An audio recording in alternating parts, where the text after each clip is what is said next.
देखिए, ऐलान करने की हमें ज़रूरत नहीं है, क्योंकि ये ऑटो पे एक सिस्टम है कि शहीद का जो पैकेज है, किसको क्या मिलना है, कब मिलना है, हम इनकी हमारे एक वेलफेयर ब्रांच है, वो इनके साथ इन टच रहेगी। हम इनको किसी किस्म की तकलीफ़ नहीं होने देंगे।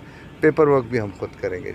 इनके बैठे हैं एसएसपी, कई दफ़ा मैं कई दफ़ा खुद बज़ाते खुद जाके मिला, देखा, डॉक्टर्स को साथ लेके गया, तो ऐसी कोई बात नहीं। या जिसने भी आपको कहा गलत है। देखिए जी, अभी अभी इलेक्शंस ख़त्म हुए हैं। जो मेजर एक रिस्पॉन्सिबिलिटी थी पुलिस की कंडक्ट करवाना, वो एक इतनी बड़ा हमारा नेशनल लेवल का, एक कौमी लेवल का एक काम था, जो एक्स्ट्रा काम था, जो रूटीन के काम से हट के था।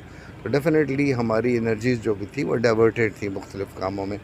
अब इलेक्शन ख़त्म हो गया है, अब प्योरली हम क्राइम पे काम करेंगे। हम दिनों में आपको इम्प्रूवमेंट दिखाएंगे। हमने कहा हम आपको दिनों में इम्प्रूवमेंट दिखाएंगे, इंशाल्लाह हम बेहतर करेंगे।